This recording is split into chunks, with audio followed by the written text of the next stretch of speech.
Okay, everybody, this is going to be my video for Reaper in PvP. This is going to be my overall thoughts on the state of Reaper. Reaper did get a few buffs in the recent patch, so it's become a lot more threatening overall. Um, the Reaper's kit has not changed though. You basically want to do the same thing as you were doing before. So I'm going to go over what I like to do against the target when I am playing Reaper. So we have buttons here, right? So let's go over the buttons. Death Warrant. So this is basically the wildfire of Reaper. Um, you place it on a target when they take damage. Um, that damage is then duplicated at half the potency over the course of um, 7 seconds. So you have basically 7 seconds when you place it on an enemy to do as much damage as possible under this 7-second window. So you want to save your burst for those windows. And try to get in as much of that big numbers as possible. You want to get those big numbers in there so that way at the very end of your death warrant, it'll do another burst of damage. So that's how you're mainly going to be killing people by surprise. They aren't really going to be expecting that burst damage. So death warrant is a very important button to master on Reaper. You have your regular combo, right? Just slice, waxing slice, infernal slice. Just your basic bread and butter. You're just going to be hitting these when you basically have nothing else to press. You have your soul slice. Soul slice deals increased amount of potency, a lot of potency, 8,000 per attack. It is a weapon skill. One thing to note about Death Warrant is an ability, so you can cast it in between skills. So say I hit just the Infernal Slice combo and I want a Death Warrant in the middle, I can to start the burst. If I were to be bursting right now. Death Warrant also changes into Harvest Moon. There's one thing I forgot to mention about Death Warrant is it does change into another ability when you use it. It changes into Harvest Moon. Harvest Moon is a ranged attack. It's also an ability, not a weapon skill, so you can use it in between attacks. And when you use it, you throw your scythe, it'll hit for 8,000 potency, and it'll even give you a little bit of a heal. So that is pretty sweet. Really, really good ability. Okay, so back to Soul Slice. So when you hit Soul Slice, it'll hit for 8,000 potency, and then it'll give you a stack of Immortal Sacrifice. Immortal Sacrifice affects your Plentiful Harvest, but we'll get there in just a moment. We're going to talk about Grim Scythe, or Swath, I should say, Swath. So when you hit Grim Swath, it'll do an AoE cone in front of you, and it'll slow everything in front of you in a cone. Very good potency when it comes to snaring your enemies. If you can hit a bunch of people with that, it can help your team lock an opponent in place. When you do activate this ability, it does change your main combo into a Gibbet and Gallows attack, which is just a stronger version of your main button. You get two. So you get a Gibbet and a Gallows. So it can be very potent. Say like you hit, you start off with a Soul Slice, and you hit Death Warrant, Grim Swath, and then you Gibbet, and you Gallows, and then you throw your Harvest Moon. Pop for 13k, right? Just like that. Really, really easy combo. They're slowed the entire time during that combo, so it's really good potency right there. And finally, your Plentiful Harvest is a 4,000 potency cone in front of you that increases potency based on how many numbers of immortal sacrifice you have. You can have up to, I believe, 8. I believe you can go up to 8. 7, 8.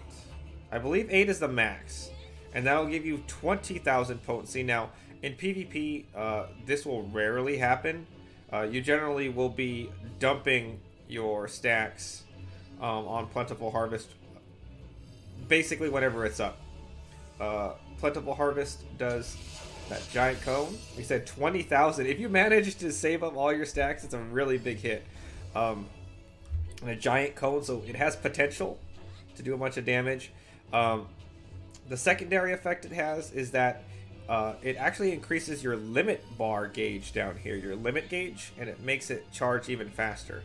As a Reaper, you're going to be using your limit a lot. Your limit is very, very strong. So what your limit does is you press it, it'll fear everyone around you, cause hysteria, you can't cleanse it, very good CC. Then it turns you into this Shadow Wraith form. It transforms your button, main button, it transforms your Grim Swaith. So instead of doing a AoE heavy, it actually turns it into an AoE bind. And then your Infernal Slice combo turns into this crazy Lemur Slice and Void Reaping combo ability. It's very, very good. So, again, you're going to be hitting Plentiful Harvest, and as you can see, it says limit gauge is gradually filling. So that'll fill. Go faster, limit break is charging. I already have another limit break. So one of the best limit breaks, I think. You want to save one stack, so that way you can Communio. Your limit break turns into Communio. 16,000 potency on demand. It does have a cast bar, but it is very, very strong. You can use your Communio even early if you need to kill someone. You don't need to use all the stacks that it gives you. Like, say someone's just really low and they're running away, you can't get to them. Just Communio them, and they'll more than likely die. Your final ability is a defensive ability, Arcane Crest. Place this on yourself. Last 10 seconds. When they deal damage to you, it'll break it, and then it'll give you a heal. It also increases the damage you do, so whenever you're like in the middle of combat or you're getting hit, generally you're going to be using Arcane Crest on cooldown whenever you're fighting. There's no reason to not use it. It's on a pretty short cooldown, 20 seconds. So you're going to be using that a lot.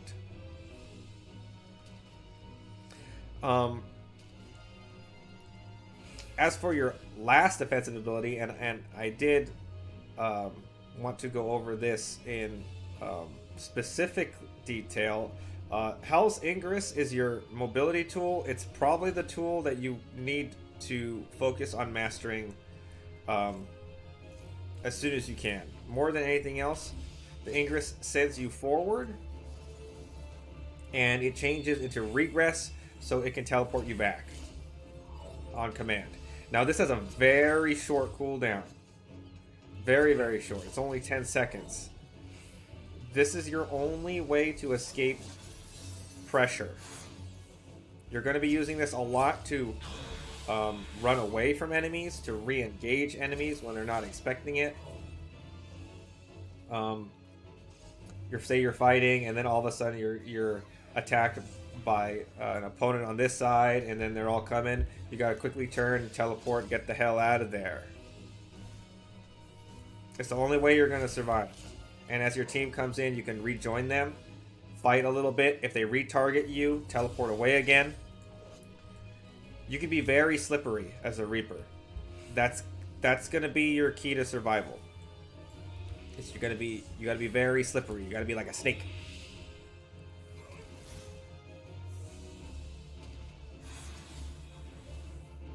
So that's pretty much the basics. Before I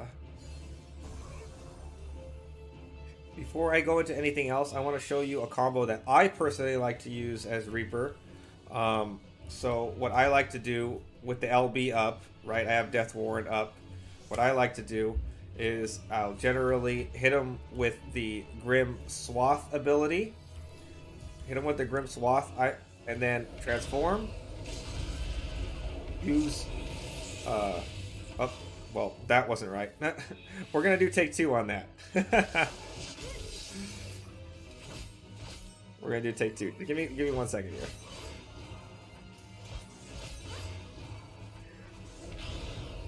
I double tapped the button. So one of the difficulties of Reaper when it comes to using their LB effectively, it does actually have somewhat of a cast time.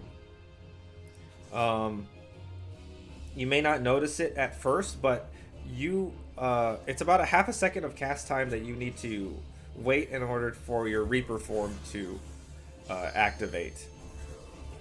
So keep that in mind. So, okay, so I usually Grim Swath into LB here. See, I tapped it and it didn't go off. See, that's gonna be very important to. You're pretty much gonna be spamming this because it's kind of activates like a potion. Unfortunately, like you really gotta. It took 2 taps there. So 1 attack, then you Death Warrant. And that will allow you to get your Communio into the Death Warrant, and your Death Warrant will hit very hard. I'm going to play it again here. Just to show it off again. But you're going to be caught off guard with the LB.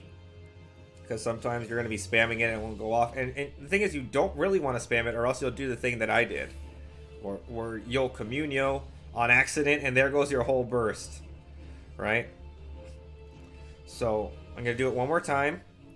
It's gonna be 3 into ult, into a single attack, into Death Warrant, into the attack, Scythe, attack, the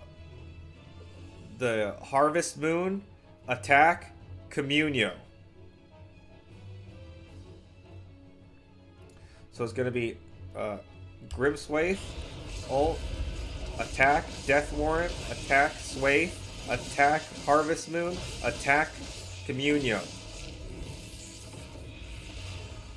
And you get a pretty juicy Death Warrant at the end of that. 16,000 Communio plus a 24,000 potency and all those other attacks. Assuming you can get it off, it's a lot of damage. And if you have Arcane Crest up, you can even put that on beforehand. You can even put this up beforehand because it might break and you might get that damage boost, you know? Might get that damage boosted that you need. So I'll gotta show it off one more time. So Scythe, 1 attack, Death Warrant, do Communio, 26. So there's a lot of burst potential on Reaper. If you play Reaper, I wish you luck. It's going to be a very tough road. But you have the potential to make plays. You have the potential to kill. And if you practice, and if you really put in that effort and you grind, I think you'll do well. So good luck, Reapers out there. I wish you the best on your climb, and hopefully I'll see you in Crystal.